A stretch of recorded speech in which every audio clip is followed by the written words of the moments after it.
নমস্কার সম্মানীয় দর্শকবৃন্দ, আশা করি আপনারা সবাই ভালো আছেন।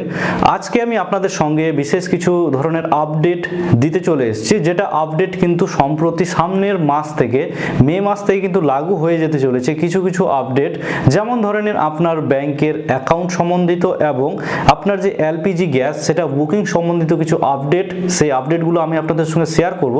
তো ভিডিওটি অতি অবশ্যই শেষ অবধি দেখবেন এবং চ্যানেলে যদি নতুন হয়ে থাকেন তাহলে চ্যানেলটি অতি অবশ্যই সাবস্ক্রাইব করে নিয়ে বেল বাটনটি অন করে রেখে দিবেন। চলুন এখানে আপডেটগুলো কি কি রয়েছে সেই আপডেটগুলো আমি আপনাদের সঙ্গে শেয়ার করছি।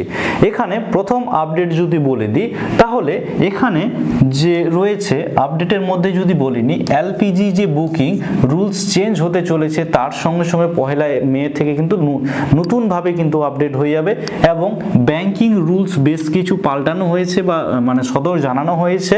এগুলো আপনাকে অতি অবশ্যই জেনে রাখতে হবে। তো এই আপডেটগুলো কি কি রয়েছে, যে এলপিজি সিলিন্ডার বুকিং এবার থেকে কোনো প্রথম সিলিন্ডার ডেলিভারির সঙ্গে সঙ্গে আপনি দ্বিতীয় সিলিন্ডার বুকিং করতে পারবেন না।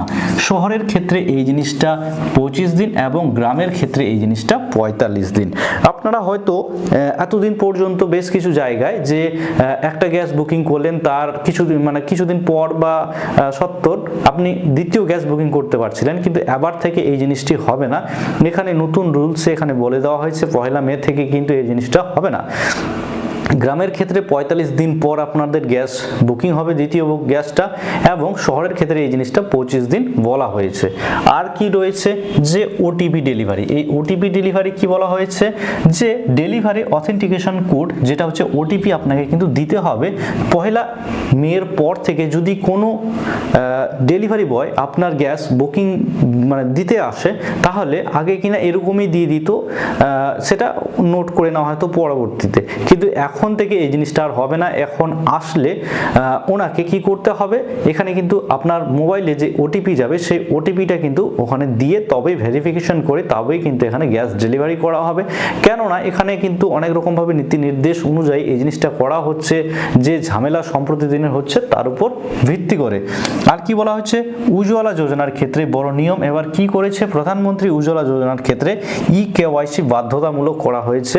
যে সমস্ত কনজিউমার এখনো পর্যন্ত কেওয়াইসি করেননি তাদের ক্ষেত্রে এই উদ্দেশ্যটা করা হয়েছে, এবং বলা হয়েছে যে কেওয়াইসি না করলে কোনো রকমভাবে ভর্তুকি যেটা ঢুকতো আগে ব্যাংকের অ্যাকাউন্টে বা গ্যাসের বইয়ে, সেই জিনিসটা কিন্তু এখন আর হবে না।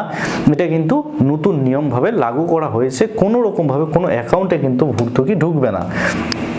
আর কি বলা হয়েছে, আর বলা হয়েছে PMJJBY আর PMSBY।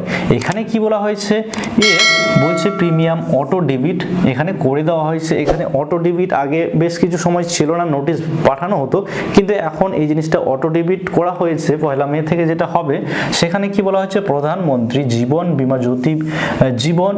জ্যোতি বীমা যোজনা যেটা হচ্ছে PMJJBY ও প্রধানমন্ত্রী সুরক্ষা বীমা যোজনা PMSBY বার্ষিক প্রিমিয়ামের টাকা মে মাসে স্বয়ংক্রিয়ভাবে কেটে নেওয়া হবে। এর অর্থ হলো আপনার লিঙ্ক করা ব্যাংক অ্যাকাউন্ট থেকে যথাক্রমে 436 টাকা ও 20 টাকা স্বয়ংক্রিয়ভাবে কিন্তু অটো ডেবিট হয়ে যাবে। ঠিক আছে, এখানে আপনার খাতা থেকে কিন্তু এই টাকাগুলো কেটে নেওয়া হবে পহেলা মে থেকে অটোমেটিক্যালি। তারপরে কি বলা হয়েছে, রান্নার গ্যাস, এই রান্নার গ্যাসের দাম বাড়তে পারে পহেলা এপ্রিলের পর থেকে। এবার কি বলা হচ্ছে, 1 তারিখে রান্নার গ্যাসের দাম কিন্তু বৃদ্ধির একটা সিদ্ধান্ত রয়েছে, এবং যেহেতু পশ্চিম এশিয়ার উত্তপ্ত পরিস্থিতি, যেখানে হরমুজ প্রণালী এখনো অবধি ক্লিয়ার ভাবে ঠিক হতে পারেনি, যার দরুন ভারতের কিন্তু অসুবিধার সঙ্গে সঙ্গে পার্শ্ববর্তী আরো দেশগুলোর কিন্তু এই অসুবিধাটা কিন্তু সকলের হচ্ছে।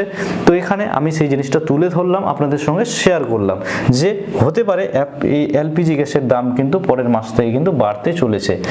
আর কি বলা হয়েছে, SBI এবং ইয়েস ব্যাংকের তরফ থেকে কি বলা হয়েছে, গ্রাহকদের জন্য খারাপ খবর রয়েছে, যে পহেলা মে থেকে স্টেট ব্যাংক অফ ইন্ডিয়া অ্যাকাউন্টে স্বল্প পরিমাণ ব্যালেন্স থাকলেও তার উপর দেরিতে পেমেন্ট বা লেট পেমেন্ট চার্জ নিতে পারে SBI কার্ড হোল্ডারদের দিতে হতে পারে এই দেরির ফি। বলছে কার্ড হোল্ডারদের নির্ধারিত তারিখের মধ্যে ন্যূনতম প্রদেয় অর্থ পরিশোধ করতে ব্যর্থ হলে দেরিতে টাকা পরিশোধের যে চার্জ সেটা কিন্তু লাগবে। আর কি বলা হয়েছে, কোম্পানির শর্তাবলী অনুসারে পরপর 2টি বিলিং চক্রে ন্যূনতম প্রদেয় অর্থ পরিশোধ করা না হলে অতিরিক্ত 100 টাকা চার্জ আরোপ করবে কিন্তু ব্যাংক। এছাড়াও 1 মে থেকে ইয়েস ব্যাংক বলছে ইউটিলিটি সংক্রান্ত লেনদেনে ওপর অতিরিক্ত লাগাতে পারে 1% চার্জ। তাহলে ঠিক আছে, ব্যাংকেরও কিন্তু বেশ কিছু রুলস বদলাতে চলেছে। এসবিআই, ইয়েস ব্যাংক এগুলোর ক্ষেত্রে এখানে কিন্তু এক্সট্রাভাবে এরা কিছু চার্জ চাওয়ার দাবি দাওয়া করেছেন। এখানে এই যে সমস্ত আপডেটগুলো, এই সমস্ত আপডেটগুলো কিন্তু 1 মে থেকে লাগু হয়ে যাবে সকলের জন্য। সুতরাং আপনার যে আপডেটগুলোর কথা আমি বললাম সেই আপডেটগুলো যদি বুঝতে পারেন তাহলে সেগুলো খুবই ভালো, এবং এই সমস্ত আপডেটগুলো এখন করিয়ে নিন। তো আই হোপ, আশা করছি ভিডিওটি আপনাদের ভালো লেগেছে। যদি ভালো লেগে থাকে তাহলে অতি সত্বর চ্যানেলটিকে সাবস্ক্রাইব করে দিয়ে বেল বাটনটি অন করে রেখে দিন। তো এই ভিডিওটি এখান থেকেই, ধন্যবাদ।